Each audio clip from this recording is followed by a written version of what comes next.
Shalom, selamat malam. Kembali kita bertemu dalam episode berikut dalam kesaksian nyata Roland.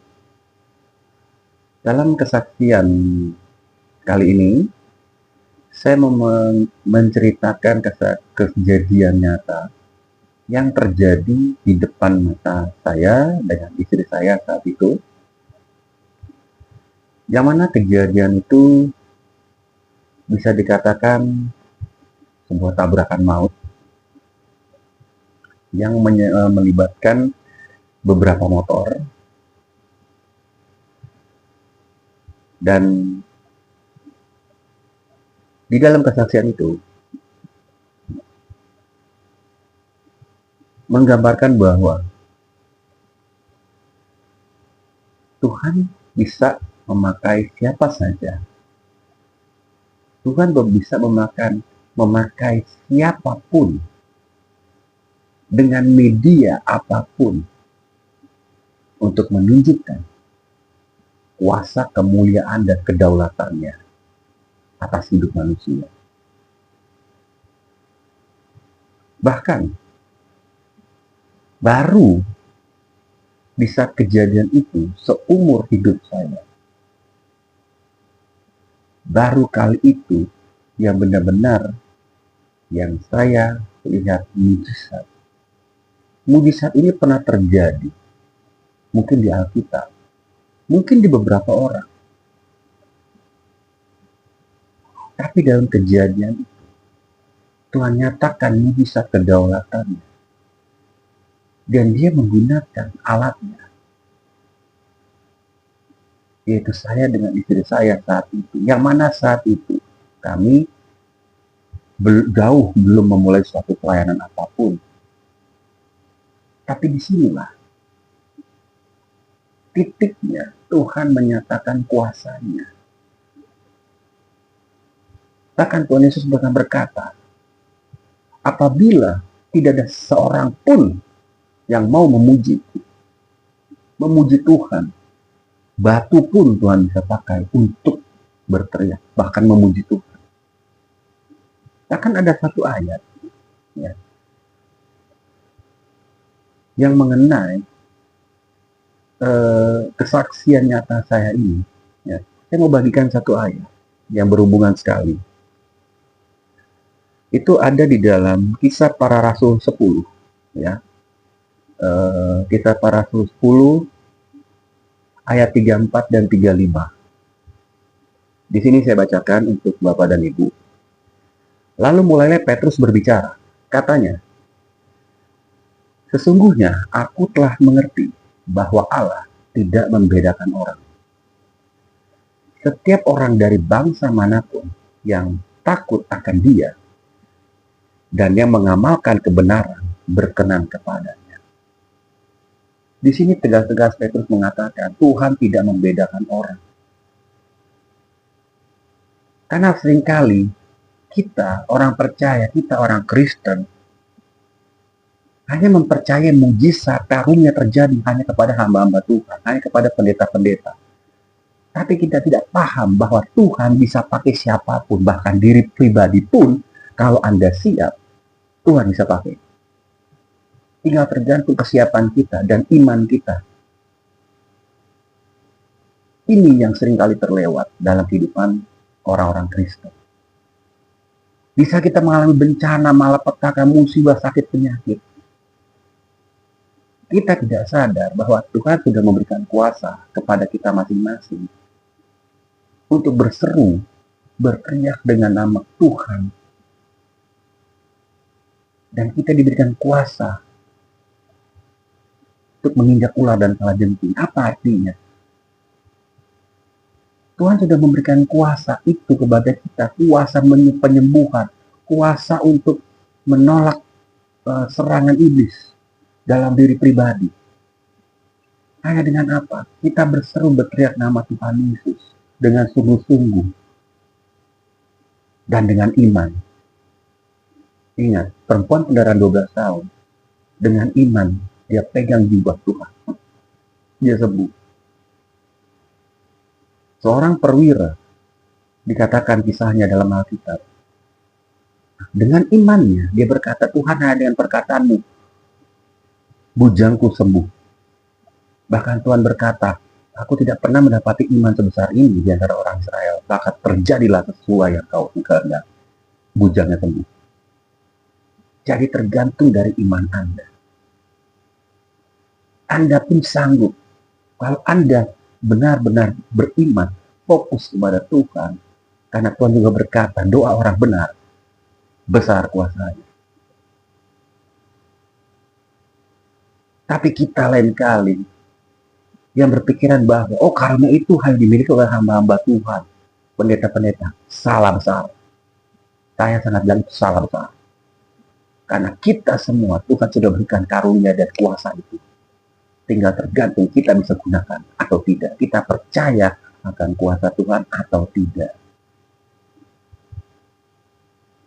Yang menyebabkan doa kita tidak terjawab dan lainnya adalah kita tidak memiliki iman. Itu yang menjadi masalah. Tapi kalau Anda berdoa dengan iman, penyerahan sungguh-sungguh pada Tuhan, berteriak demi nama Tuhan, di saat itu Tuhan hadir. Dalam beberapa konten saya sebelumnya saya sudah sebutkan. Saya menghadapi kematian, menghadapi segala macam. Yang mana saat itu tidak ada pertolongan datang dari manapun. Tidak mungkin bahkan. Tapi tangan Tuhan segera menolong. Di saat satu dua orang berkumpul, berteriak, berseru demi nama Tuhan dengan sungguh-sungguh dan iman, Tuhan hadir. Itu yang Tuhan mau. Ada satu lagi ayat. Di dalam 1 Korintus 1 ayat 27 sampai 28. Saya bacakan. Tetapi apa yang bodoh bagi dunia, dipilih Allah untuk memalukan orang-orang yang berhikmat. Dan apa yang lemah bagi dunia, dipilih Allah untuk memalukan apa yang kuat. Dan apa yang tidak terpandang dan yang hina bagi dunia, dipilih Allah. Bahkan apa yang tidak berarti, dipilih Allah untuk meniadakan apa yang berarti. Jelas di sini. Ya. Bahwa Tuhan berkata, yang dianggap tidak mampu, yang disepelekan manusia, bahkan dunia, yang dianggap lu gak ada apa-apanya. Hei, hati-hati. Orang-orang itulah yang akan Tuhan pakai. Masih ingat kisah Raja Daud? Di saat seluruh bangsa Israel takut dan gentar menghadapi bangsa Filistin dengan seorang prajurit yang tinggi raksasanya itu bernama Goliat. Hadirlah seorang Daud. Daud yang tidak pernah dikenal, Daud yang tidak berasal dari kaum bangsawan, Daud yang tidak berasal dari keturunan raja-raja, Daud tidak berasal dari keturunan panglima perang. Bahkan dia tidak pernah berlatih perang.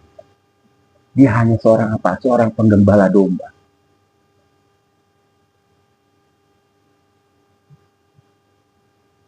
Tapi disitulah Tuhan pakai orang yang tidak dipandang. Bahkan di saat itu orang bertanya kepadanya, raja pun bertanya kepadanya, kamu sanggup? Dan dia berkata, aku sanggup. Di saat dia menghadapi Goliat, yang dikatakan raksasa tinggi besar, dan Goliat ini seorang Filistin yang memang berpengalaman dalam bertempur, dalam berperang. Mungkin kalau dihitung, dia membunuh orang sudah ribuan, bahkan sudah jutaan.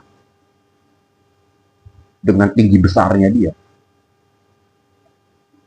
Kemudian datanglah seorang anak muda, bahkan di Alkitab ditulis, masih kemerah-merahan. Masih cukup muda belia. Yang tidak pernah pegang pedang, tidak pernah pegang perisai, tombak, apalagi baju zirah. Tidak pernah tahu bagaimana bertempur di medan perang. Tidak pernah tahu strategi perang. Tapi itulah Tuhan pakai seorang Daud. Bahkan kata-kata Daud, bisa dia mau detik-detik dia mau menghadapi seorang Goliat. Dia menghadapi satu penghinaan luar biasa dari lawan. Bahkan dikatakan, Goliat berkata, anjing ke aku, sehingga engkau mendatangi aku.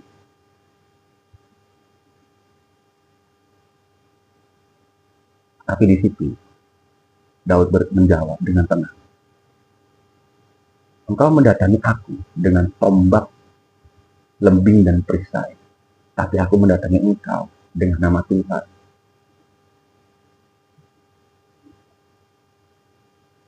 Dan di saat itu, begitu Daud melemparkan batu dari ketapel, saya yakin batu yang keluar dari ketapel itu Tuhan yang arahkan, tembus, kena di dahi daripada Goliat dan masuk ke dalam dan mati, kena di vital kematian. Kalau bukan Tuhan, siapa lagi? Disinilah iman seorang Daud dinilai. Dia tidak gentar. Dan ya kita, sudah berapa banyak bukti Tuhan memilih orang-orang yang tidak dipandang. Ada juga kisah Yusuf. Yusuf tidak pernah dikenal. Bahkan saat itu, Israel dengan Mesir tidak pernah ada kecocokan. Tapi kedaulatan Tuhan, Daud setelah melewati proses yang tidak mudah, Daud Tuhan angkat menjadi penguasa Mesir, bahkan tangan kanan daripada Firaun. Sesuatu yang tidak mungkin. Tapi Tuhan berkata, tidak ada yang tidak mungkin di dalam tangan Tuhan. Nah, saya mau membagikan kesaksian saya. Jadi kesaksian ini bermula pada saat kurang lebih di tahun 2018-2019 ya, kalau nggak salah. Jadi waktu itu istri saya bekerja di sebuah kios laundry di Bilangan, Jakarta Barat, Kemanggisan. Dan seperti biasa, kalau sudah malam, biasa saya jemput ya dengan motor. Dan pada malam naas itu,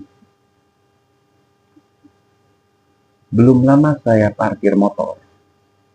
Ya. Saya lagi duduk di atas motor, jadi kios laundry ada halaman sedikit, kemudian baru jalan raya. Tiba-tiba berbunyi keras. Duar! Semua orang melihat, semua orang memandang, semua orang berhenti. Bahkan saya menengok, istri saya pun dari dalam laundry langsung keluar, karena bunyi itu cukup kuat. Begitu kita semua melihat, ternyata ada dua motor bertabrakan hebat. Adu banteng. Dua motor. Yang mana satu motor itu bergoncengan laki-laki dan perempuan. Yang satu motor lagi, dia hanya sendirian.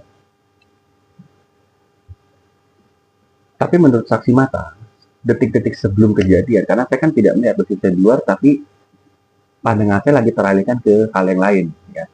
Tapi berapa orang yang melihat, detik-detik sebelum tabrakan, memang dua ini, motor ini melaju kencang. Ya, buat Anda yang menonton yang masih berjiwa muda, dalam berkendara kita harus selalu hati-hati. Ya, jangan kita sok-sokan di jalan, karena ingat, di atas awan masih ada awan. Jangan kita anggap kita hebat. Tidak. Ya. Karena jalan raya itu, ya, sesuatu apapun bisa terjadi. yang tidak kita kehendaki. Bahkan kita sudah hati-hati pun kita bisa ditabrak dari belakang, dari kiri dan kanan. Ya, apalagi Anda kebut-kebutan. Oke, saya lanjutkan. Jadi pas kejadian saat itu, semua mata melihat dan semua terdiam. Yang satu motor yang dikendarai oleh 2 orang, itu mereka bangkit dengan kesakitan ya, karena terlempar. Tapi yang satu lagi orang ini, dia sudah diam. Dia geletak hanya dengan diam. Nah, semua mata tertuju kepada yang satu ini yang sudah diam, nggak bergerak. Nah, karena kejadian naas itu, tabrakan maut itu terjadi depan laundry persis, akhirnya orang-orang langsung memapah anak muda yang sudah terdiam ini ke dalam pelataran laundry. Ya. Nah, setelah mereka mapah orang ini yang sudah tidak bergerak di dalam pelataran laundry, motor-motor disingkirkan, dipinggirkan biar nggak terlalu macet depan laundry. Dan kedua orang yang adu banteng ini, mereka malah panik melihat lawan adu banteng tadi itu sudah tergeletak, tidak bergerak. Padahal mereka sendiri pun ada luka-luka, ya namanya jatuh terguling, ya terlempar pasti luka-luka. Tapi luka-luka mereka sampai mereka abaikan karena mereka lihat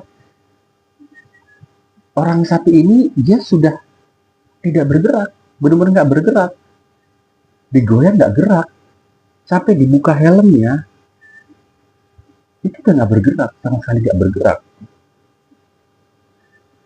Dan yang lebih mengerikan lagi, di saat itu ada yang memegang hidungnya dan dia berkata, tidak bernapas. Ini saat itu kejadiannya saya dengan istri saya hanya bisa melihat ya, meskipun mereka bawa ke area ke pelataran laundry, tapi kami tidak berani untuk menjamah daripada tubuh anak ini, gitu. Karena kami saat itu memang shock, bingung, dan melihat tabrakan seperti itu kaget ya, gitu. Jadi yang mapah anak ini buka helmnya, terus menidurkannya di depan pelataran laundry sampai kepada megang hidungnya, itu mereka. Ya pokoknya orang di luar kita ya, gitu. Nah, di saat itu istri saya tergerak. Diambil bantal dari dalam laundry, ditaruh di kepala orang yang sudah tidak bergerak itu. Dan kemudian di saat itu saya dengan istri tergerak untuk mendoakan anak ini. Nggak tahu dorongan dari mana. Padahal saat itu kami belum pernah pengalaman untuk doain orang, belum pernah pengalaman untuk pelayanan apapun, nggak pernah. Kalaupun dulu saya pelayanan, itu pelayanan sekolah minggu, ya kan, gitu. Tapi ini kan ini orang udah nggak bergerak, bahkan ada yang mengklaim udah nggak napas. Nah, setelah ditaruh bantal oleh istri saya, dia tetap nggak bergerak. Kemudian ada yang di antara kerumunan orang, yang namanya orang tabrakan kan, apalagi udah dengar ada yang nggak bergerak itu, pasti dikerumunin banyak orang kan, kayak orang nonton layar tancap. Akhirnya ada satu orang kenal anak ini. Oh, ini anak Pak Haji ini. Waduh, dengan Pak Haji. Waduh. Tapi akhirnya udah panggil bapaknya. Gue kenal nih, gue kenal rumahnya di mana nih, ini anak Pak Haji yang ono. Nah, akhirnya dari saku anak ini mereka ambil handphonenya, mereka telepon, dan terdengar dari ujung sana berteriak mungkin, waduh, untuk ya dengan sebutan-sebutan mereka, dan terdengar mereka mau ke situ, gitu. Ya sudah, setelah selesai teleponan itu, ya, saya dengan istri saya saat itu, kami nggak tahu apa yang mendorong kami untuk tergerak mendoakan anak ini. Ini real. Karena saat itu kami benar-benar tidak pernah punya pengalaman apapun. Ya.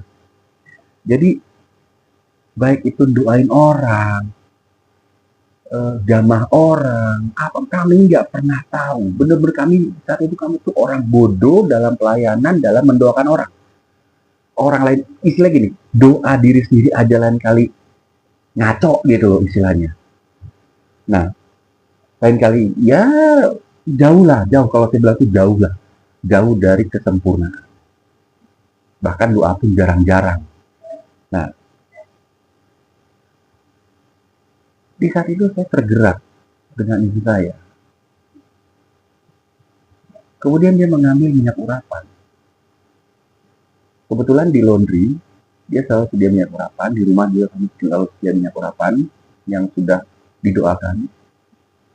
Dan di saat itu, semua mata di situ melihat, memandang, dan mendengar dengan telinga. Kami berdoa.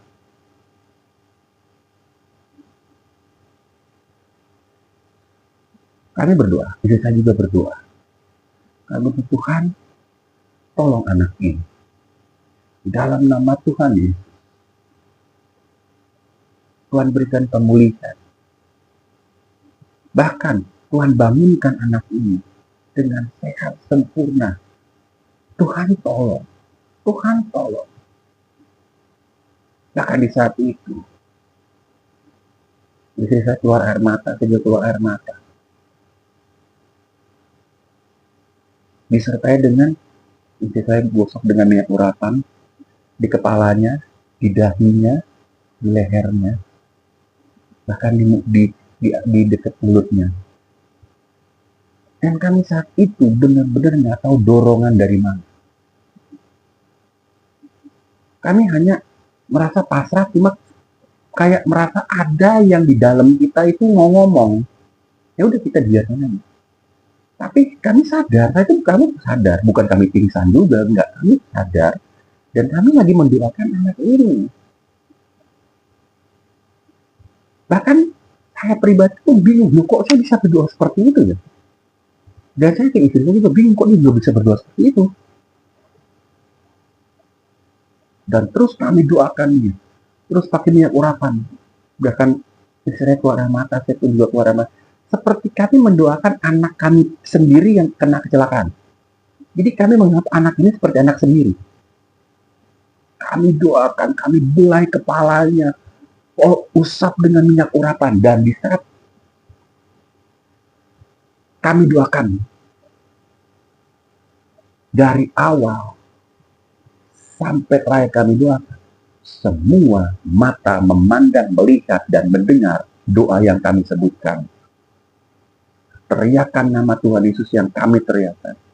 Semua mendengar, semua melihat, semua menyaksikan. Dan di saat itu semua hening. Tidak ada satu orang pun yang bersuara.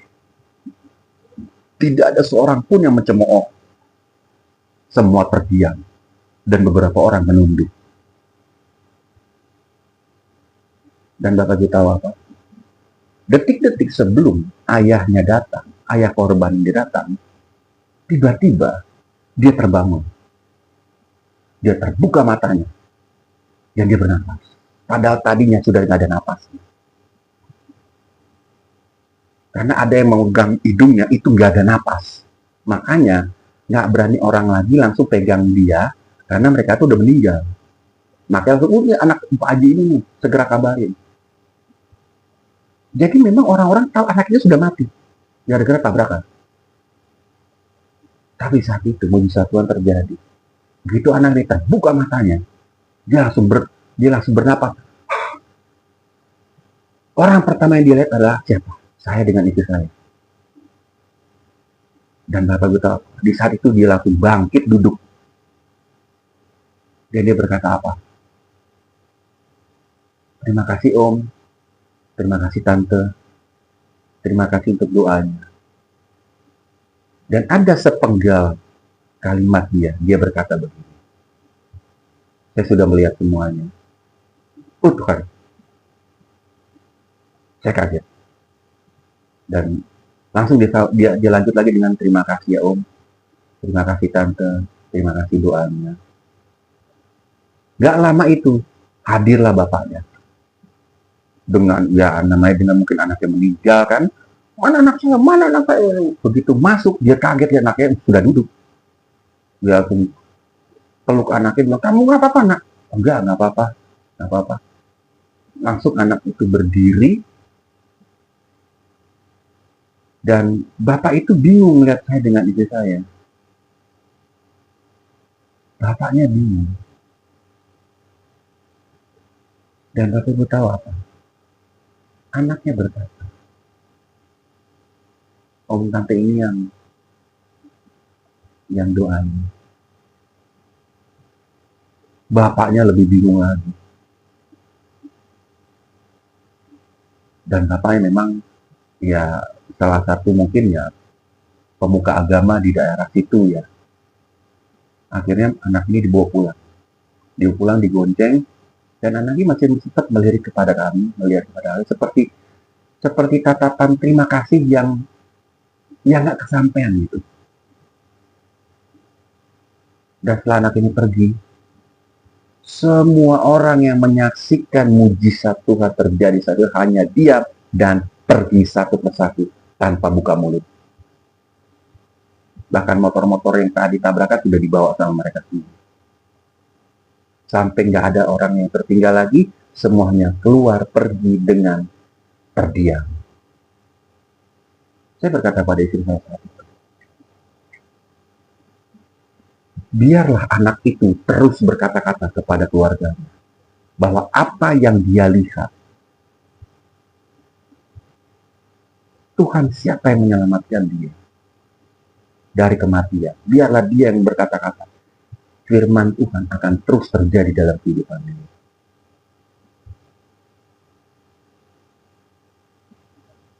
Dan kejadian itu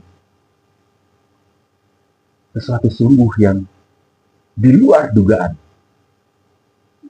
Benar-benar di luar dugaan. Tapi beberapa hari kemudian setelah kejadian itu, saya sampai berpikir, di Alkitab hanya Tuhan Yesus dan murid-muridnya yang bisa membangkitkan orang mati. Kok saya dengan istri saya? Tapi disinilah Tuhan tidak mengklasifikasikan orang. Tuhan tidak tebang pilih kepada siapapun. Kalau mau Tuhan pakai, Tuhan akan nyatakan kedaulatannya, mujizatnya terjadi di hadapan banyak orang. Itu yang saya percaya semenjak saat itu. Cuma kita seringkali yang lalai dalam hal apa? Di saat kita sakit dan lain-lainnya, kita cuma berpikiran hanya pendeta, hanya hamba Tuhan yang punya karunia, padahal salah. Dalam ayat-ayat yang sebelumnya saya sampaikan tadi, saya bacakan tadi, nyata Tuhan menggunakan siapa saja asal kita mau. Jadi mulai saat ini, lakukan seperti yang Tuhan Yesus lakukan. Dan yakinkan diri Anda. Dan pegang iman Anda. Bahwa kita sudah diberikan kuasa oleh Tuhan. Di saat dia terangkat ke surga, di saat dia naik ke surga. Tuhan memberikan kuasa kepada setiap kita, orang percaya kepadanya. Untuk meremukkan ular dan kalajengking. Itu yang Tuhan janji. Kalau orang bertanya, gimana caranya Pak? Biar doa kita nggak ecek-ecek. Caranya hanya satu. Di saat kita berdoa, kita pakai iman. Di saat iman menyertai doa Anda, itulah yang disebut doa orang percaya. Yang disertakan dengan iman, besar kuasanya. Bukan hanya terhadap diri Anda, tapi Anda berdampak buat orang lain.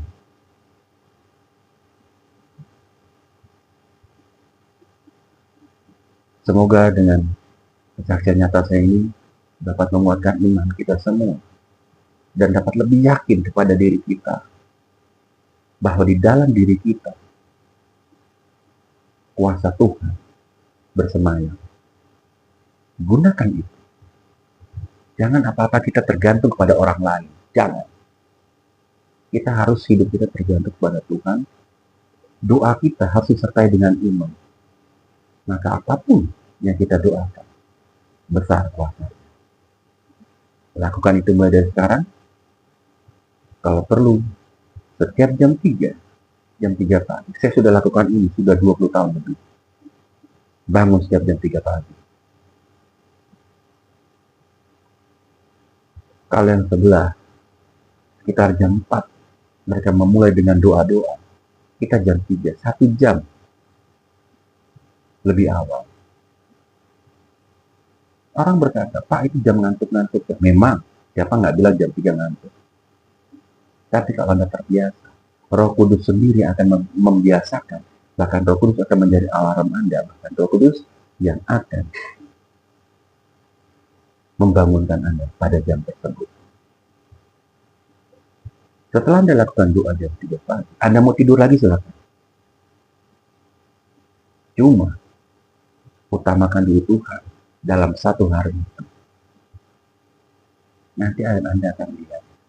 Hal-hal yang tidak masuk akal, Tuhan akan nyatakan dan Tuhan akan kerjakan di dalam kehidupan Anda. Shalom. Untuk Bapak Ibu, sampai ketemu di konten kesaksian Carolan yang berikutnya. Tuhan Yesus memberkati.